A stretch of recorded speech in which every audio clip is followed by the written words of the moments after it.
Hi everyone, I'm Justin Dickerson and this is your Independence Update. Clarkston Help. Clarkston Help is a tutoring program offered at Sashabaw Middle School. Students are able to be paired with a responsible high school student to develop a passion for learning and understanding in any subject. This personalized curriculum offered once a week is a perfect way to increase academic performance and develop a deeper thinking ability with the help of positive role models. All students are welcome, whether they're facing challenges in their classes or wish to be pushed further. Tutoring classes are held on Sundays from 12 to 3, and it is free for all SMS students. Princess Party. On Friday, October 17th, dress up in your favorite princess gown and join us for a royal celebration at the Waterford Recreation Center on Williams Lake Road. Special visitors Cinderella and Belle will lead us in royal festivities, including dinner with our guests of honor, games, and crafts. Children must be accompanied by a paying adult. Sorry, no refunds. Deadline to register is 5 days prior to the event. If spots are available after a deadline, a $10 late fee will be added. The event is for ages 2 to 5 from 6 to 7:30 p.m. and the cost is $9 to attend. Hoedown at Ellis Barn. Yeehaw! On Saturday, October 18th, the Clarkston Historical Society is hosting their first ever hoedown at the Ellis Barn in Davisburg. If you enjoy line dancing or are simply looking for something fun to do with friends, this event is for you. The hoedown will feature a buffet catered by the Union Wood Shop in Clarkston and includes BBQ pulled pork, BBQ chicken, Michigan pies, Michigan craft brews, and wine. The hoedown additionally features live music by the Old Michigan Rough Water String Band. So grab your partner, kick up your heels, and have a country good time. The event is $55 per person and runs from 7 p.m. to 11 p.m. Also, it is advanced ticket sales only, so no tickets will be sold at the door. We expect to sell out early, so make sure you act fast. For purchasing tickets, you can go online at www.clarkstonhistorical.org or call 248-922-0270. Adventures in Babysitting. On Saturday, October 18th, the Adventures in Babysitting Educational Workshop will be hosting at Independence Parks and Rec from 10 a.m. to 3 p.m. This workshop is a must for teens interested in babysitting or basic safety and knowledge for watching younger brothers and their sisters or staying home alone. Learn infant-child CPR, basic first aid, diapering, feeding, hand washing, and much more. Grab a friend and sign up for this awesome afternoon of fun. Clinic includes a book and certificate of completion. Please bring a pencil to class. Pizza lunch included, but bring your own beverage and extra snacks if you want to. Please note, this is not a certification class, rather a brief overview of the necessary tools needed to watch kids. The cost is $70. The Friendly Forest. Also on Saturday, October 18th, the Friendly Forest returns with little witches, princesses, and ghosts, and goblins, as children are invited to collect goodies from all of their favorite cartoon and fairy tale characters. Walk a decorated trail with authentic backdrops that will keep you peeking around the bend for more, and dress your child in their favorite Halloween costume. Goodie bags will be provided at the beginning of the trail. After trick-or-treating, enjoy a yummy snack and a hayride. Space is limited, so buy your tickets early. Tickets go on sale Monday, September 8th at 8 a.m. The Puppet Show Halloween Hullabaloo at Hijinks Hall. The Clarkston Village Players return with their Halloween special, Halloween Hullabaloo at Hijinks Hall. It's All Hallows Eve, and Witch Woohoo is busily preparing her latest candy creation, ready to share with all the trick-or-treaters who come to Hijinks Hall. Witch Woohoo leaves her potion to brew and goes to decorate the hall. While she's away, the infamous Captain Cavity and his crew of candy pirates sneak to steal the potion. When Witch Woohoo returns, to her dismay, she finds the candy concoction missing. On the advice of her good friend Boo the Ghost, Witch Woohoo hires a private eye, Cornelius Longlash, to help find the missing potion. With a little bit of Halloween magic and some help from the boys and girls in the audience, they capture the pirates, find the missing candy concoction, and have the candy ready just in time for trick-or-treating. The show is packed with upbeat songs and plenty of fun for the whole family. Children are encouraged to wear their costumes to the show. Presented by Once Upon a Puppet, the play runs from 1 to 2 p.m. and is $7 to attend.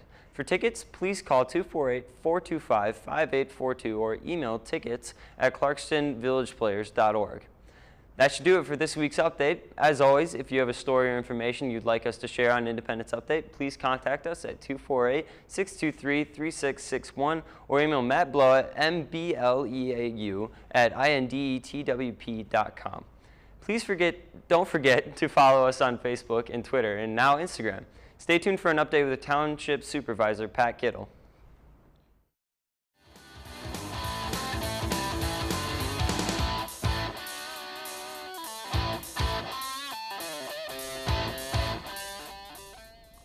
Hi everyone, my name is Pat Kittle, and I would like to have a special thank you to Matt Herron for inviting me here to this week's Independence Update.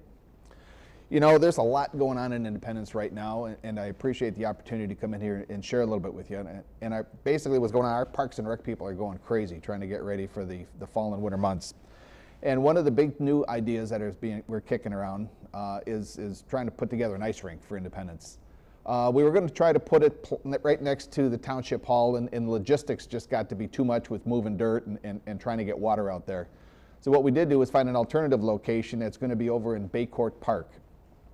This ice rink that we're planning, it's going to be right in front of the Lakeview Room. That's that rental facility that is right between Brady Lodge and the Playscape. And we got a nice flat piece of ground. We've got access to water, electricity, parking, lighting, bathrooms, and a place for the kids to get warm. So all of the logistics needed to put together something that's going to be user-friendly for our residents. And hopefully this will be the first baby step to try to bring back some of those winter activities that really gave Independence some of its character. I had been told that Baycourt used to be just decorated to the nines, having a Santa house, hay rides, Christmas lights everywhere. And again, you know, during the dark times when the economy really took a hit, you know, we had to scale back a lot of that stuff. So, you know, we're starting to get to a point where maybe we can start bringing back some of these fun things that really give Independence its character. Second thing that the Parks and Rec group is going to be working on is Brady Lodge. I've been telling you in the past about how Phase 1 restoration has taken place. That included basically redoing the roof, a lot of the trusses and the infrastructure, the brickwork, to give us a stable building on the outside. Phase 2 is going to be starting, I think, around the 28th of this month, where we're going to be starting to work on stabilizing the interior. Like a lot of buildings built in the 20s, lead and asbestos was commonly used. Well, not acceptable today, so we got to remediate all that. We've got to get the interior painted. We've got to upgrade all the electrical so the couple $100,000 that I just plowed into it doesn't burn down. Again, fixing up some concrete, some new doors. And again, what that will do is give us a really nice hall, and not just for maintenance storage for the Parks and Rec people, but hopefully next spring, maybe we can start to bring back some of the flower shows, maybe a farmer's market in the fall. And not this winter, but maybe next winter, if this whole Christmas thing starts to take off again, it'd be nice maybe to have some decorated trees and some other things inside. So lots going on, and we'll keep you posted on that. The third thing the Parks and Rec is getting involved in right now, and that's the Friendly Forest. And as you can see by the visual here, the Parks and Rec is going to be partnering with the Optimist Club to make this Halloween something to remember. You know, please join us Saturday, October 18th at Clintonwood Park, you know, with your little witches, princes, ghosts, and goblins to collect goodies from all your favorite cartoon and fairy tale characters. Walk a decorated trail with authentic backdrops that will keep you peeking around the Bend for More. Dress your child in their favorite Halloween costume.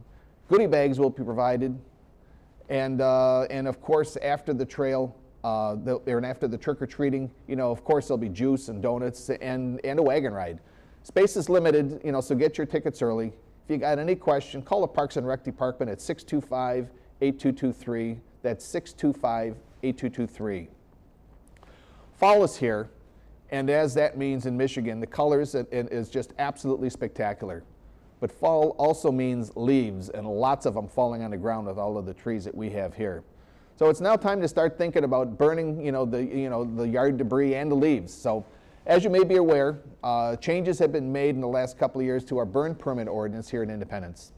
The following will highlight some of the guidelines regarding open burning, recreational burning, and medically restricted burning. So I'm going to be running through these pretty quickly, and all this stuff is available on our website.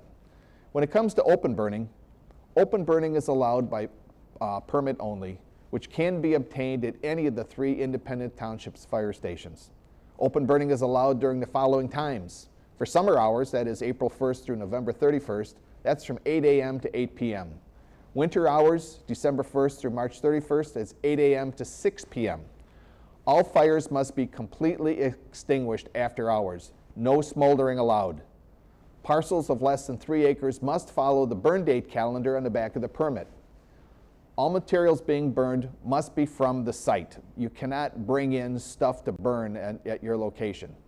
Open burning shall be constantly attended by a person 14 years of age or older until the fire is out. A source of extinguishment shall be present and adequate during all hours of burning. No burning shall be permitted within 50 feet of any structure. Provisions shall be made to prevent the spread of the fire.